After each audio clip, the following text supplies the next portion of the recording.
I'm spotted. What's going on, hardcore community? The Sergeant Ghost here, and first off, I'd like to apologize for my last commentary. People kind of took it the wrong way. I wasn't saying that the game is perfect and everyone should love it and shut up. All I was trying to say was that people should stop crying so much. I am aware that there are certain things wrong with the game. I'm not saying it's perfect. I'm not saying it's flawless. There are a lot of issues that do need to be addressed about Call of Duty Ghosts, and I wish people would go about it the right way. I don't know, tweet at Infinity Ward, write your congressman, do whatever you got to do to try to get the game fixed. I'm not saying don't do that. I'm just saying when I'm playing Xbox Live, don't cry in my fucking ear about it all fucking game, 15 games in a row. I don't give a fuck. Shut your mouth and play the game, or turn it off. That's all I was saying. Anyway, guys, back on topic. Today's discussion is about party play versus solo play. So I fired up the old Call of Duty Ghost the other day, and I tweeted out to see if I could get some party members in there, some HCU support.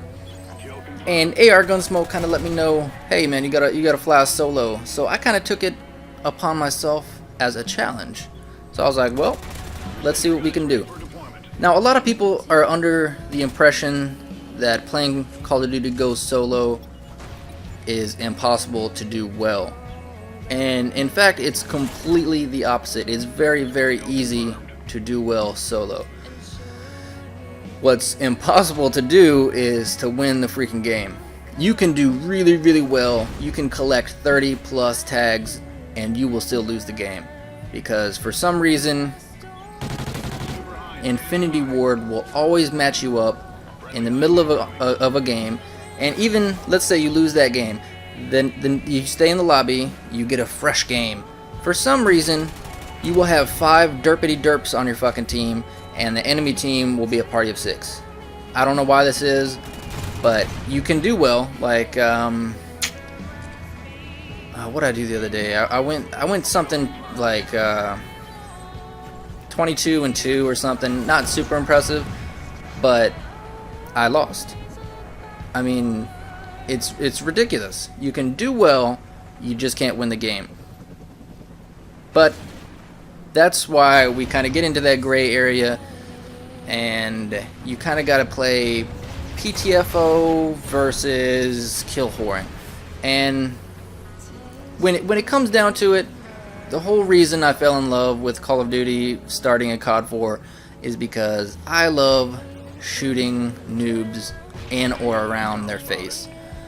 So I'm not ashamed to say that if I'm playing solo, I don't mind kill whoring.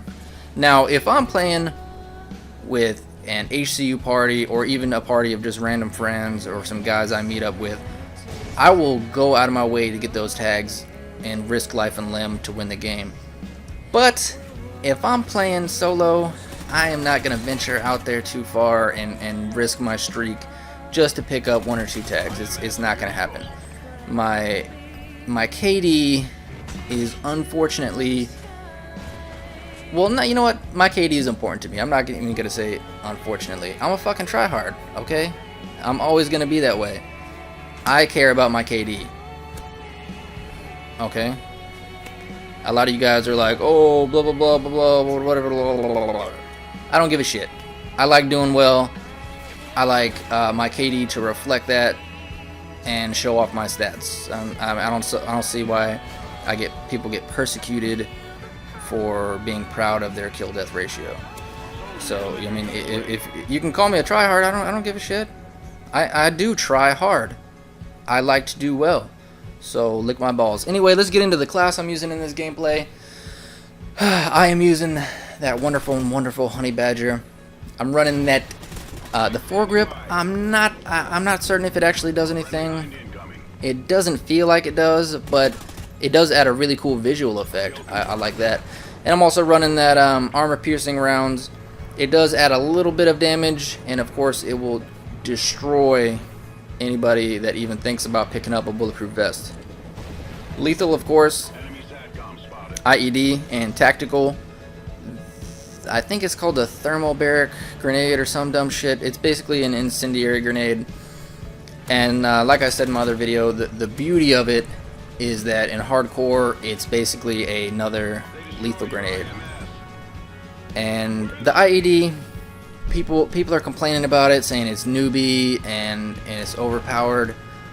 But everything has a counter, and if at this stage in the game you are not running sit rep, well then you deserve to get blown the fuck up by IEDs, to be honest with you.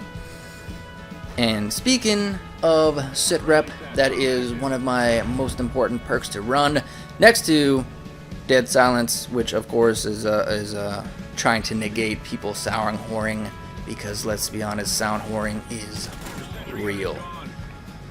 Then of course, like I said, we got that sit rep, and then I got that double primary and double secondary grenades, just to be extra douchey, if you will.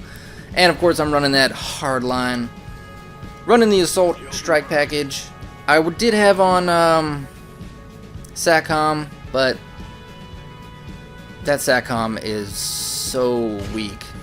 It is completely weak sauce, and especially when you're running solo, fuck the team, to be honest. So I'm running I can't even think of what it's called now, but yeah, the thing that pops up and shoots at you, the sentry gun, and the battle hind. Now I try to place them in either high traffic areas or a spawn route, and that's what I do in this gameplay. And I kind of use them to cover each other, cover my back a little bit, and then I'm able to throw up the battle hind twice. And I think I end up going 41 and 5, something like that. Pretty impressive for going solo in this day and age. And I'm not going to get into my classes too much, because at this stage in the game I'm still kind of tweaking it. But this class is one of my favorites. I keep going back to. I haven't changed it up too much. I tried Stalker. Stalker is nice, but the beauty of the perk system is you can't have like one set God mode perk setup. Like in Black Ops 2, every single class had the same perks. And in this one, there's no just kill them all perfect setup. You kind of gotta twerk a little bit. I think I just said twerk, but you gotta tweak it a little bit for each class to have it organized the way you want. And on one class, I do actually get rid of hardline and I run support, and that way I can kind of use Stalker a little bit on my SC 2010 class. But that's a video for another day, and I hope you guys enjoy this gameplay and my discussion a little bit, kind of, if it made any sense. I don't know, I'm kind of sleepy, and I love you guys. No homo.